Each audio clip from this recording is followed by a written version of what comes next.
C'est une pratique esclavagiste qui commence à subir les personnes vivant avec albinisme en province du Nord Kivu. Encore Madame Léa, responsable d'une structure qui encadre cette catégorie de personnes, elle a été la première à être consultée par un réseau de bandits qui veulent profiter de la vulnérabilité des personnes pour les exploiter. Madame Léa précise qu'elle a été sensibilisée sur certaines pratiques qui paraissent mystiques et qui pourront servir dans la production de l'argent et de l'énergie électrique, mais celle-ci n'a pas compris par quelle magie la pratique serait possible. Son cas s'ajoute à d'autres déjà enregistrés par son association. Elle nous relate ici les faits. Personnellement, j'ai constaté qu'il y a un réseau de kidnappeurs, il y a un réseau de trafiqueurs des organes encore dans cette ville de Goma. Parce que récemment, il y a au moins 2 mois où on a fait appel à 5 albinos et on les a enfermés dans une maisonnette, utilisant des fils à courant et disant qu'ils vont produire de l'énergie. Et de même, moi-même, j'ai été victime dans un quartier de la ville de Goma. J'ai été appelée par mon ami. Chose étonnante, je me suis retrouvée devant une autorité et sa femme. Ils m'ont narré que en mettant la file sous la dent, ça va produire de l'énergie et j'aurai beaucoup des avantages de l'argent. Avec le résultat de l'activité là passée, des albinos comme moi qui ont été donc appelés et enfermés dans une maisonnette, quand ils ont vu que leur test n'a pas abouti, ils ont appelé leur, je peux dire si c'est leur client, si c'est leur fournisseur. Il a répondu que les albinos ne produisent pas de l'énergie tant qu'il est vivant. Il faut qu'on le tue d'abord, qu'il soit mort. Je ne comprends pas parce que nous personnes albinos, nous sommes des personnes comme toute autre personne. Comment nous pouvons donc produire de l'argent? De quelle façon? Moi ça me surpasse un peu. Madame Léa appelle également d'autres albinos à la prudence en cette période où ils sont exposés. Donc, concerts albinos et confrères albinos,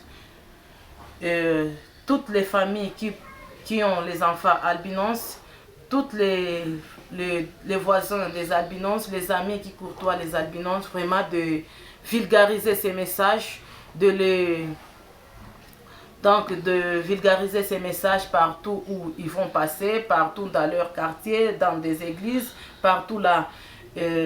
Vraiment de veiller sur leur protection et de sensibiliser aussi les albinos qui restent à la maison, qui ne puissent pas déambuler par-ci, par-là. Et aux albinos aussi, de ne pas être tentés par de l'argent, et surtout les albinos qui aiment beaucoup marcher par-ci, par-là, de veiller sur leur sécurité et de ne pas être tentés par ce genre de bandits. Aussitôt informé, Janvier Mouraïri, activiste des droits de l'homme en province du Nord Kivu, condamne cette forme de violation des droits humains de cette catégorie de personnes.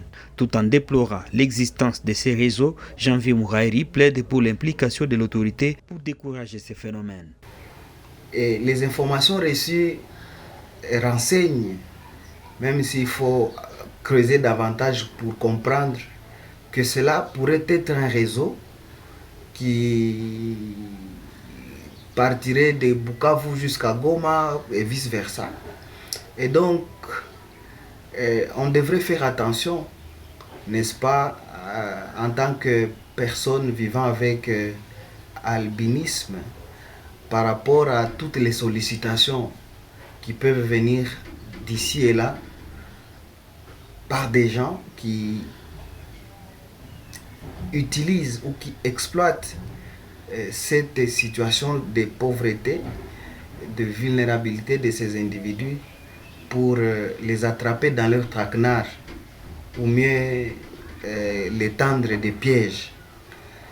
C'est ici l'occasion de passer un message aux autorités publiques de pouvoir s'intéresser davantage à cette catégorie de personnes.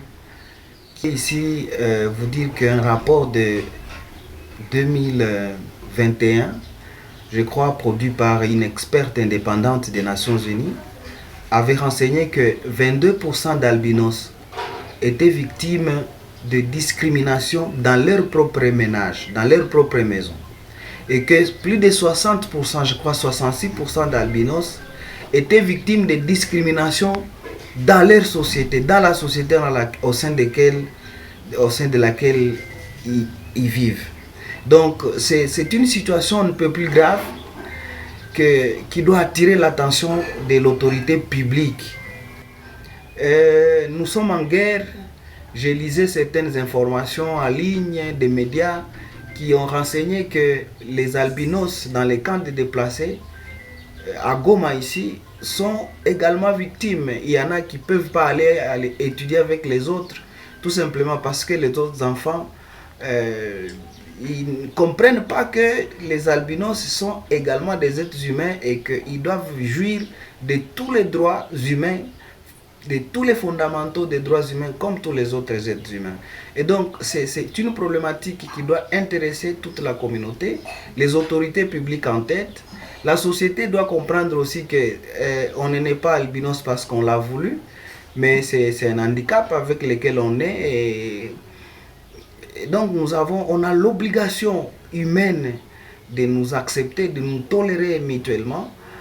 À la justice, il y a déjà des informations, des bribes d'informations sur des éventuels trafiquants des albinos à travers la ville de Goma et Bukavu. Je crois que la justice devait faire son travail et amorcer des enquêtes déjà à ce niveau-là pour pouvoir, si possible, démanteler ces réseaux-là, et je crois que ce serait une très bonne œuvre de justice. Les autorités du pays sont appelées à lutter contre la marginalisation des droits des personnes albinos.